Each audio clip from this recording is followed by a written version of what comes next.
I mentioned before that the Asylum was originally founded as a movie distribution service. While they made their own content every once in a blue moon, they'd also put to VHS, and later DVD, any titles that would have them as a distributor. Mostly independent dramas, international releases, and Z-grade schlock and exploitation that even Lionsgate would turn their nose up at. However, as their mockbusters became a surprise success, they began to distance themselves from their initial venture to instead focus on movie production. They found a goldmine in tricking blockbuster browsers into thinking they found movies that resemble those blockbusters in theaters, so why go through the hassle of negotiating shelf space for that null-budget horror movie that may turn the barest minimum of a profit, if they're lucky. However, the changeover didn't occur overnight, and the Asylum would still slap their name on other production companies' media for the next couple years. And even to this day, it's arguable if they ever stopped being a distributor.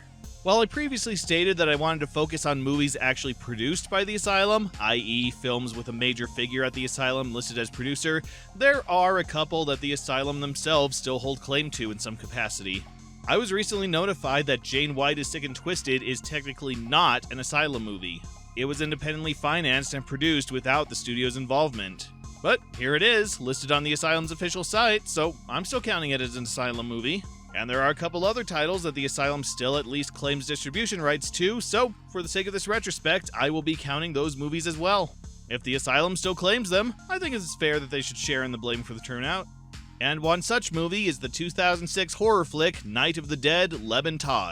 While distributed by the Asylum, the movie was produced by Cerebral Experiment, who have produced 2 movies under that banner, with a couple more announced for production by studio head and friggin' writer, director, producer Eric Forsberg. Eric Forsberg, where have I heard that name before? Oh yeah! Oh.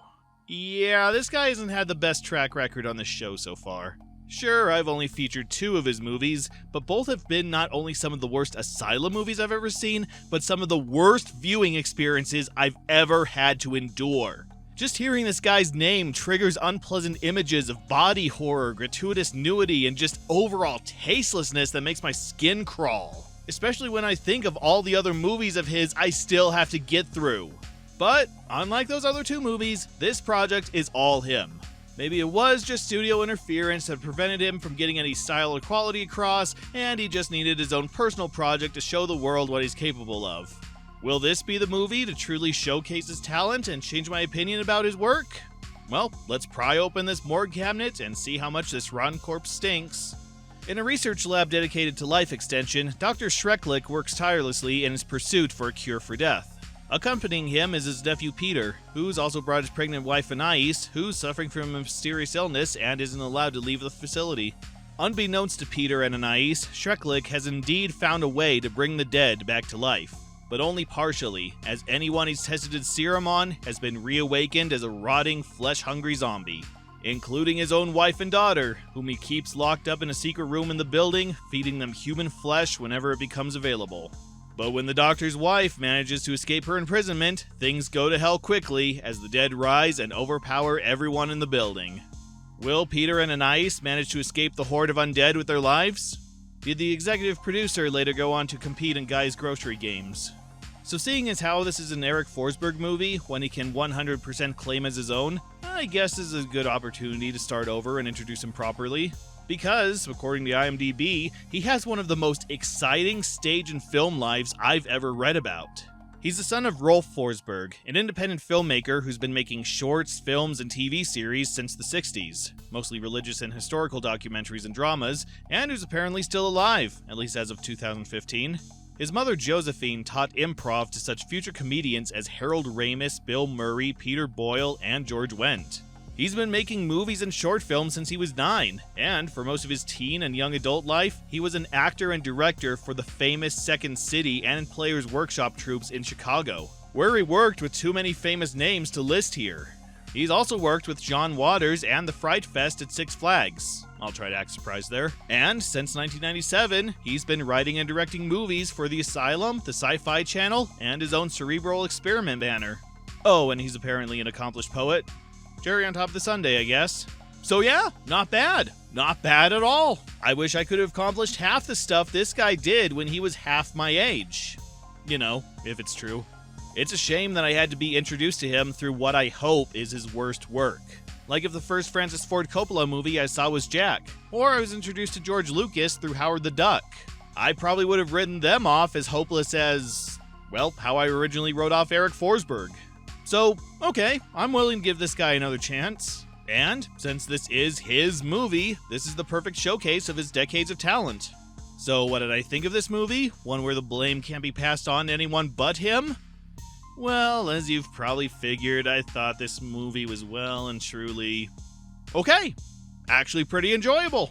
Yeah, I'm as surprised as you are. I went into this movie expecting to leave as traumatized as the last two Eric Forsberg projects left me, and instead I got a really fun zombie movie. Okay, technically speaking, still a bad one, though even then not as bad as a lot of other movies I've looked at, and there are still a lot of tropes from the other two movies that are present here, and alright, let's just start the review and I'll try to coherently explain things. Something to establish right away, and something you might have already noticed, is that the movie is gory. Really, really gory. Like, this is possibly the goriest movie tied to the Asylum, and one of the messiest I've ever seen. Barely a minute goes by without some kind of body horror. Whether it's someone getting their head crushed, someone having buckets of their blood spilling on the floor, someone getting their intestines ripped out, or just shots of mutilated medical cadavers being torn and left open. All of which the camera lovingly holds on so we can take in the full detail of what makes the human body tick. Imagine the bloodiest parts of Snakes on a Train, Alien Abduction, or Frankenstein Reborn, then imagine those shots being used for practically every minute for a 90-minute runtime. And if that thought makes you deathly nauseous, then this is your second chance to turn the video off right now, because you're gonna see a lot more of it as we go. This movie is right up there with Brain Dead, Cannibal Holocaust, the Riccio movie, Day of the Dead, and the films of Lucio Fulci as one of the bloodiest, most gore-obsessed movies I'm aware of. If I were to try to edit around these scenes, I'd be left with maybe 5 minutes of footage, and that's just not going to cut it for a 30-40 minute review.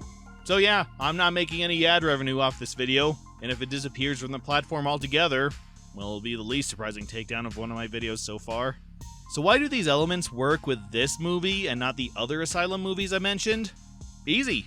With Snakes on a Train or Alien Abduction, the gore and other explicit scenes feel like they're just there to be there. It's padding, or worse, it's someone's fetish material they wrote in so that they can get off while still claiming they made something for general viewing. The movies already establish uneasy tones and settings, so the gore just comes across as redundant and trying too hard. If the gore was removed from those movies, nothing would be lost, and the movie as a whole would be a much more engaging viewing experience. A much shorter one with how much would need to be trimmed out, but having to watch less of Snakes on a Train is not a complaint. With Night of the Dead, however, the blood and gore are an integral part of the movie. I mean, it's a zombie movie. The setting is a decrepit, rundown hospital where unethical experiments take place. One of the main characters is a doctor who brings dead bodies to life, inadvertently creating a horde of flesh-eating zombies. The horrors of death and giving a still decaying body life are central themes of the movie. And there's a massive battle between the living and the dead, with casualties on both sides. Blood and gore complement the movie's tone and the horrors it wants to emphasize, and viewing this movie would be significantly less fun or impactful if the gore was taken out. There's a reason something like the original Hard R RoboCop is still remembered fondly today, while the PG-13 remake has been cast into the dollar bin dustbin. Blood and gore alone don't make a movie more appealing. It's the setting and tone that make the blood and gore exciting. Something RoboCop 2 also didn't quite get. Yeah, I still prefer that one over RoboCop 3. Why do I have RoboCop on the brain? And it helps that the movie's high level of violence also has a high level of variety. I've stressed this point before. Two of the most essential elements of a slasher or splatter movie are diversity and unpredictability. Every kill has to be different and occur within differing times of each other. And this movie accomplishes both. Every death is different. Heads are crushed, people are run over, zombies are blown away by shotguns, heads are ripped off Sub-Zero style, then clumsily reattached, and people are bludgeoned to death, with blood and pieces of skull and eyeball spraying the ground. And it's well paced out. We don't get most of the kills in the first 20 minutes, then nothing until the last 10. The kills are placed across the movie, with little to no telegraphing, so it's not always obvious who will die and how. In fact, being a zombie movie, some characters will die horribly, only to come back later so they can be killed all over again. This may have the most kill variety I've seen in a movie for this retrospective, and possibly the most since Alien Abduction, I suppose. Yeah, looking back, as bad as it got, there was still at least a multitude of ways everyone was off in that movie. I guess that's another trait Eric Forsberg possesses. He knows 1,001 ways to kill a guy. Guess we should be happy he chose a career in entertainment. But the most surprising aspect of all the gore is how well it's presented. This is a super low budget movie, possibly even lower than most of the Asylum's catalog we've seen up to this point. And yet the execution of the gore blows my mind. Pun intended both times. I am blown away by how well they managed to gel a clearly fake chest cavity with a real actor, or how convincingly they portray a zombie that's missing most of its limbs. There's a scene where a living actor has her head cracked open, and I still don't know how they pulled it off. A thin cap maybe, but it looks too real. As do the shots where actors are seemingly penetrated by needles. Or this sequence where a corpse is bludgeoned into a bloody pulp and we see the degradation. Watching them peel back all those layers of skin and fat from this cadaver makes me feel queasy. But in a good way, quote unquote. Of course, there are still effects that look incredibly fake, like where they substituted a foam or meat puppet for graphic insert shots, or where they're obviously using blood tubes about as convincingly as 666 the Child. And for shotgun blasts that produce that amount of blood on the wall behind them, those zombies still look surprisingly attacked. For every effect that looks convincing, there's an effect that looks about as fake as it gets outside of splashing ketchup on the wall. But I think that's what it's going for. The movie seems to be aware that it's a low to no budget gory zombie movie, and it has fun with the concept. It's like a throwback to early gore-sploitation movies, where less attention is paid to how convincing the effects look, and more to the impact they will leave. So what if this zombie frog is obviously being moved around by an off-screen crew member? With the ear-splitting scream it gives off, and the unnatural way it's thrown and jerked around, it's still gonna haunt my nightmares for weeks.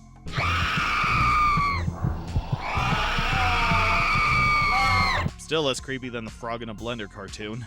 Also, this guy sticking his hand into cold ravioli is more disgusting than any of the gore sequences. Seriously, I hate canned ravioli. The on-screen chaos is so over-the-top and gorily enjoyable that it almost distracts from the fact that the movie's plot and pacing are really weak.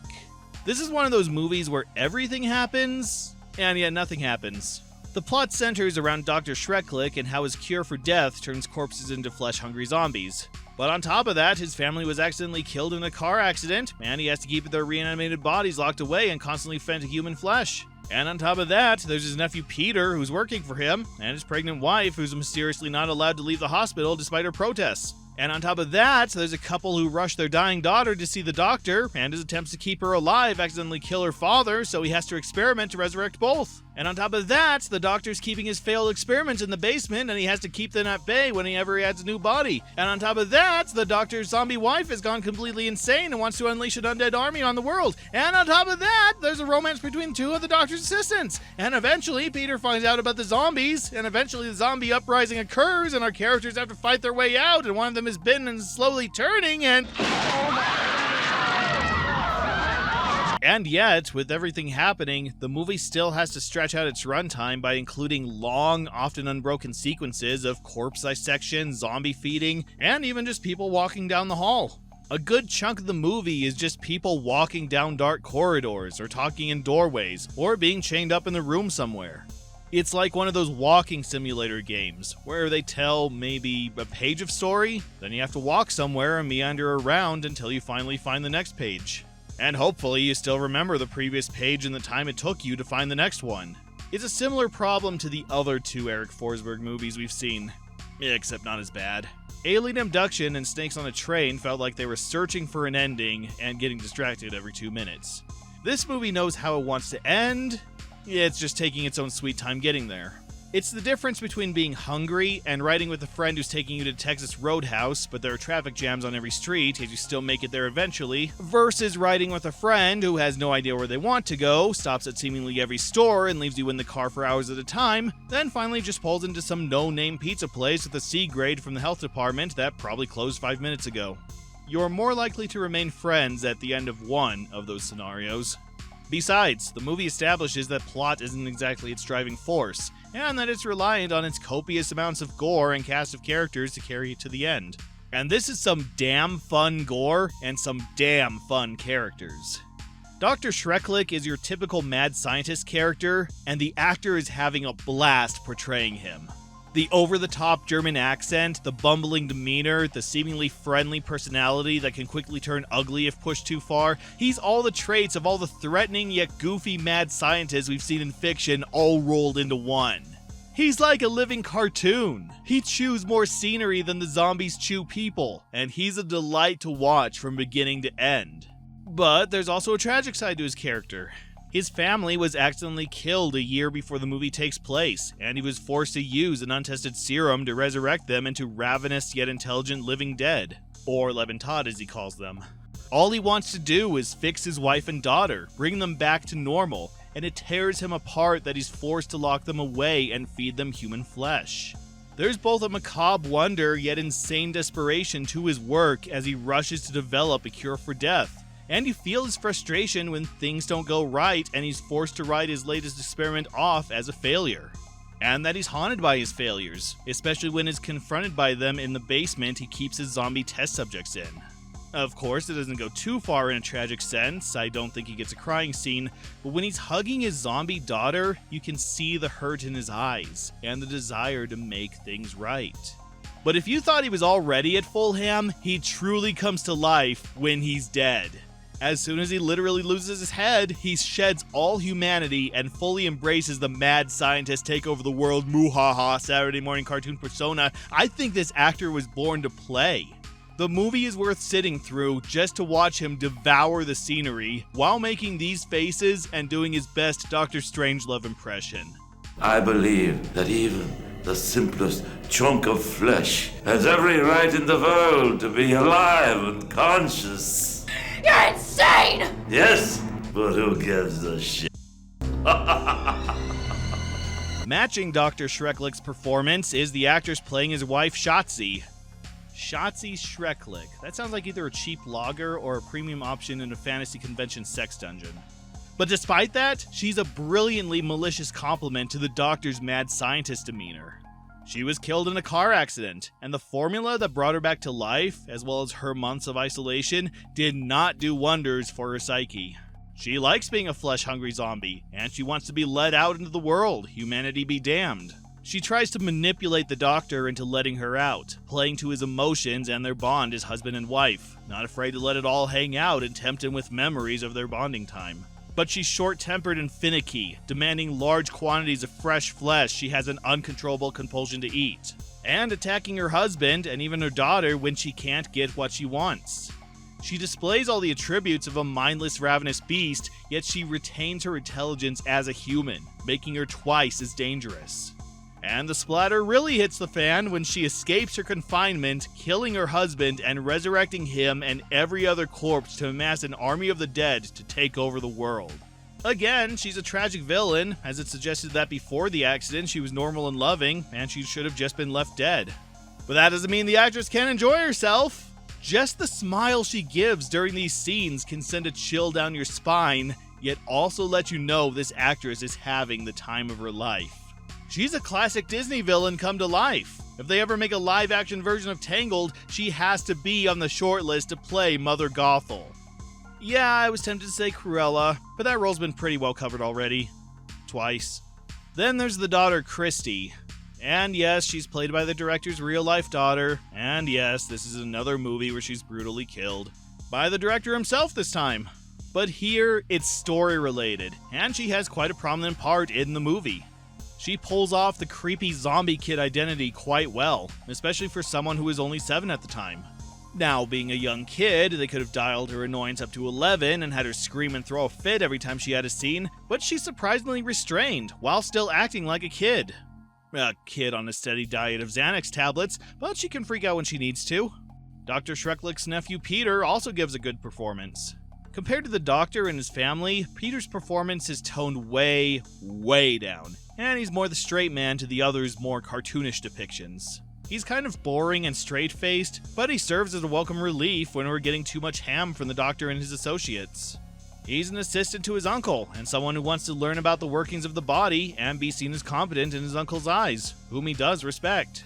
And he clearly loves and cares for his wife, and there's a mystery surrounding why he has to keep her locked up in the hospital, which he's also not happy about. But his true awakening, again, comes when he's dying. He's bitten by a zombie, and for the last third of the movie, he's screaming and thrashing in pain as he tries to fight the infection. And then he gets a gun, and from there, he's the spliced result of Liam Neeson and Reb Brown, shooting and slashing everything in his path and yelling all the way. Like Earl from Death Valley, he decides that, if he has to go out, he's going out with a bang. Bang, bang, bang. Then there's Peter's wife Anais, and she's there. She's not terrible, and she looks as bored and pouty as someone who has to stay isolated with nothing to do would be, and as frightened as someone about to be eaten by zombies would understandably look. But that's about all she's given to do. She's more a MacGuffin than an actual character, the source of a mystery surrounding her and her unborn child. So obviously you're not going to get the same acting or character depth that a certain other Anais has shown. But even she gets off a few good shots near the end, so she earns her quota of awesome. The rest of the actors also do quite well. Not great, but convincing enough. The acting as a whole feels like these are all people new to the medium, that they're friends of the director who don't quite know what they're doing, but they want to do their best, if just to impress their friend, which probably says a lot about Eric Forsberg's charisma and directing ability, and the difference a year makes between Alien Abduction and this. The cast playing these characters is also surprisingly eclectic. Louis Graham plays Dr. Schreklich, and we've seen him before in this retrospective, and he'd go on to other Eric Forsberg and the Asylum productions, plus some other projects where he'd usually play a cop or a doctor.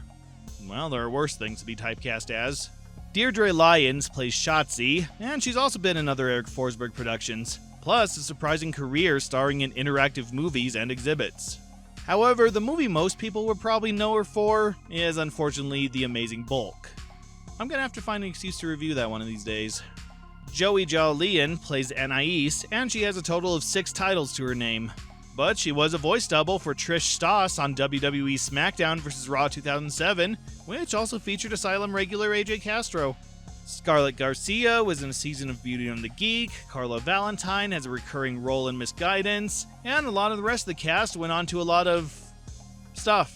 But the cast member with the most surprising filmography is David Reynolds, who plays the doctor's assistant Gunther.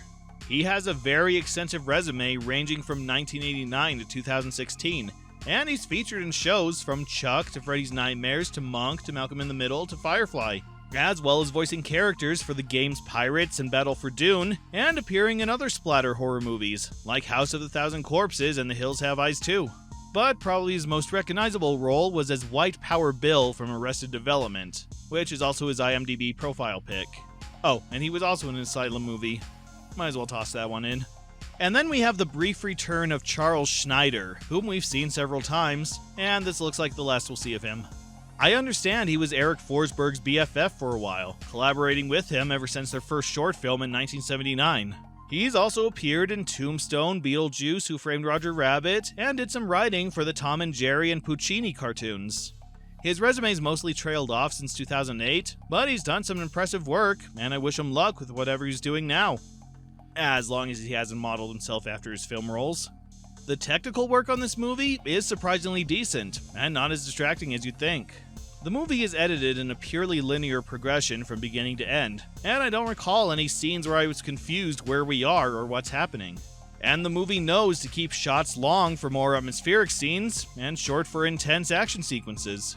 Maybe too long, as like I said, there are a lot of scenes where people are just walking or standing around, and maybe too short because they have to jump between the action and effect shots. But I never had to watch the same scene 5 times because something was so quick I had to wonder what just happened. There's a sequence at the beginning I swear was done for comedic value, where it quickly switches between still, quiet scenes of Anais sitting around acting bored, and chaotic, loud scenes of a couple rushing their daughter to the hospital.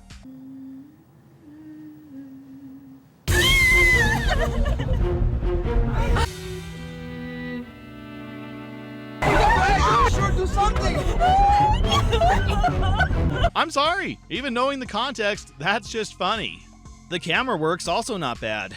As usual, it's a handheld, but the operator has a steady hand with minimal camera shaking. Most of the time. A lot of the hallway sequences are far shots, but they add to the creepy emptiness of this facility that's as silent as the grave, and give a contrast to the final scenes where the zombies invade and its constant growling and shotgun blasts. The operator even shows they can fake more dynamic camera work, including slow tilts up and down. And the harsh angles staring up from the floor really add to the feeling of helplessness and being taken off guard. A zombie at a level viewing angle is bad enough, but if you ever see this in real life, it's likely the last thing you'll ever see. And thankfully, a lot of the calmer scenes involve the camera perched on a tripod, with some jarring jerks and zooms, but nothing as bad as the 9/11 movie. There are a few scenes where the camera and editing get particularly chaotic and they abuse the zoom function, especially this sequence where Christy attacks Peter and Anais in their room. But these scenes are few and far between. And even here, the child actor is having so much fun, it's hard to get that mad. Seriously, thank you, Eric, for letting your daughter actually act in one of your movies. Even the filming locations are well set up. I have no idea where they're filming, if it's an abandoned school or hospital or where, but it has everything they need for a zombie movie. Long, sterile white halls, janitor and chemical closets for all their experiments and substances, a big dirty basement to stuff all sorts of paraphernalia in, and hotel-like rooms for the living characters to feel normal in until the big attack. Originally, I thought this movie was shot in several different locations to make it look like one big facility, but we do get a few shots where we can see different areas of the building from other rooms, so that's unlikely. However, the downside is that, in order to make the set seem bigger, they'll film scenes from different angles of the hallway and pretend it's a completely different area, when it's obvious they just turned the camera 180 degrees. And when they run out of angles, they'll just flip the shots in post to fake a new area.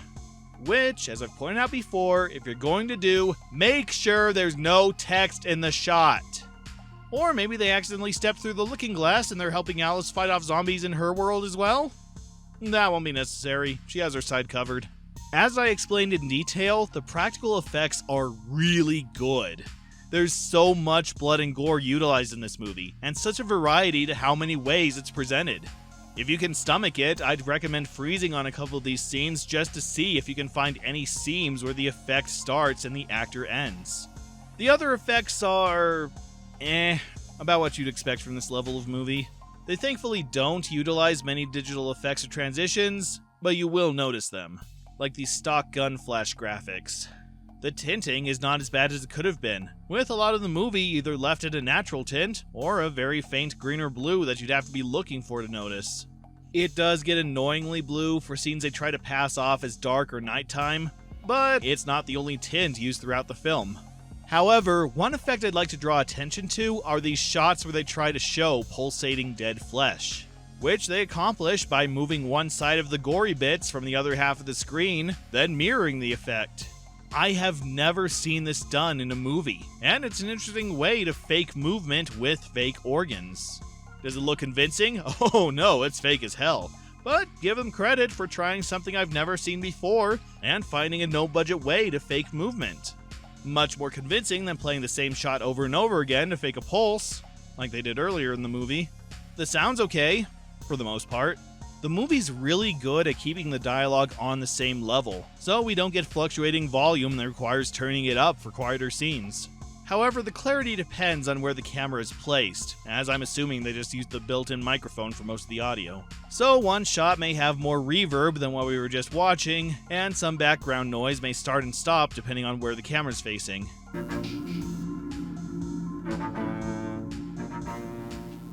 Also, in the rare instance where they do have to include ADR, it's not blended with the rest of the scene, so the dub sounds louder and clearer than the audio recorded in the actual hallway. Good dog! Help me! The sound effects, however, are a little distracting. By this point, I've come to expect the same stock Foley sounds in practically every movie I watch here, and this movie is a library by itself. We get a lot of familiar punching sounds and gun sounds, and of course a lot of wet tearing, snapping, and munching. But then we get stock instrumental stings that, even by 2006, were already horribly overused.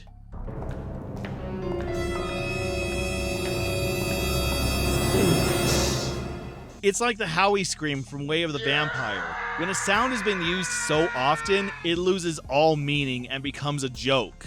When these stings play, I don't picture shit about to hit the fan. I think Ren and Stimpy are about to whiz on the electric fence.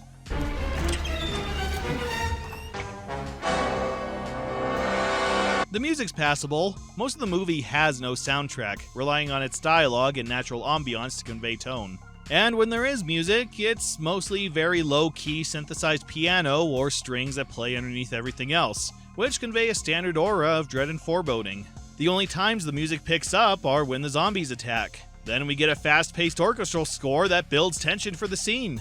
And it sounds pretty good, despite clearly using synthesized instruments, to the point it could serve as soundtrack for its own MS-DOS game tie-in.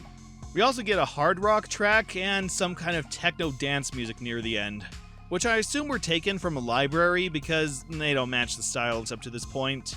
Sadly, the movie's technical aspects start to fall apart in the last 10 minutes. The tint I said they were using sparingly, almost the entire final fight is covered in a dark blue. And yes, it makes some of the actions hard to make out. The sound I said was balanced. Some of the sound effects start to overpower the dialogue, and they clearly don't sound like they're happening in the same room. The effect shots, they don't even try to have the inserts match up with what's happening, unless this guy put his arm back together in the millisecond between shots. The low-key music? Well, the movie decided it wanted a song for its climax, so we get Feel the Disease by Kissing Violet, which plays over most of the final few minutes. Which, while being a kick-ass song to blow away zombies to, it ensures you can't hear anything our heroes are saying. Get out of here! No! Get out of here! Get up! And they seem to be aware of how loud it is, since they'll pause it for a sudden monologue. I want you, Peter. I need you on my staff. But if not, what does it matter? Only to resume right after.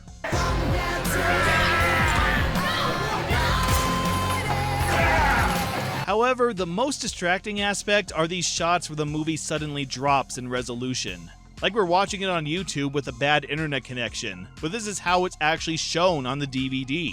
I don't know if there's a rendering issue or a compression error trying to fit the movie on the disc. All I know is that some scenes slow to maybe 80 or 90% of their speed as they play in somewhere between 240 and 144p. Again, I have never seen this in a movie before, nor have any idea how it's unintentionally possible. Though, going back to my game joke earlier, at least the video is pre-compressed for the Sega CD port of their tie-in game. Anyway, the movie ends with Anais escaping the building right before Peter blows it up with him and everyone else inside. In a very unconvincing overlay, because they obviously couldn't actually blow up the building. Yeah, I don't think I'm giving away any surprising reveals by mentioning this. However, there is another twist at the very end, one involving Anais and her baby and why she was locked up and force-fed sketchy medication. It's a twist that the movie actually does earn, so I'm not going to spoil it here. But if you've seen the end of Alien Abduction, it's somewhere in the same vein, right down to its anticlimactic reveal and sequel baiting. But Lola Forsberg finally survived a movie, kinda sorta, so I'm counting this as a good ending. At the very least, leagues above Alien Abduction. This movie is pretty good, comparatively speaking, given what it is. It's very light on plot, the characters aren't given much development, the technical editing is standard and mostly amateur, and the gore levels are raised to uncomfortable levels. But I don't think it cares. It doesn't want to be a real movie. It wants to be a fun throwback to older splatter films. And it does just that. The plot is enjoyably cheesy, the actors are over the top and serve their purpose, there are plenty of creative visuals, and for having its gore dialed up to 11, it knows how to use it. Every single scene of violence and gore is different than the other, with clearly a lot of thought into how every execution should be executed. Seeing all these zombies sliced in half, having their heads smashed open, or simply just being blown away is a lot of fun. Sure, there's a pacing problem in some parts, and the movie starts to give up in its final few minutes, but I had so much fun watching it, wondering who would get axed off and how, that I could overlook its less entertaining moments. It's not for everyone, and I admit I felt pretty queasy during its messier scenes, but I don't regret watching it. Will I again? Probably not. But I still recommend it as a movie for all you zombie and monster movie enthusiasts out there. It's fun, and its low-budget production style lends itself a certain charm. If you think you have the stomach for it, then find your own copy, gather your friends, pop some popcorn, and toss it out because you don't want to be eating during this movie. Otherwise, as Raphael would say, let's throw in something light on story and heavy on gory. Alright, Eric Forsberg, you made something I enjoyed. I admit you have some talent and appeal. Of course, that means my expectations will be higher for the next movie I see of yours, so I hope you don't disappoint. But that'll have to wait. Time to move on to our next Asylum distribution they still claim on their site, and this time it has nothing to do with anyone connected to the studio. Does that mean a quality film that slipped through the cracks? Tune in next time and find out.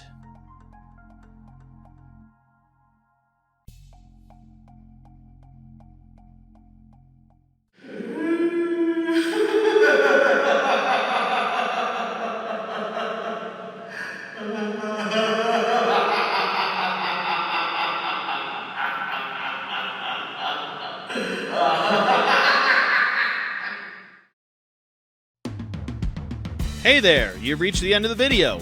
If you enjoyed it, please take a second to like, comment, and, if you're so willing, subscribe. It's how my videos get noticed, and it encourages me to keep making them. And if you'd like to be even more incredible, check out my Patreon. It's a measly $1 to be credited at the end of my review videos, and if you'd like to contribute more, well, there are higher tiers and extra rewards. Whatever you decide, stay awesome, keep watching, and I'll see you next time.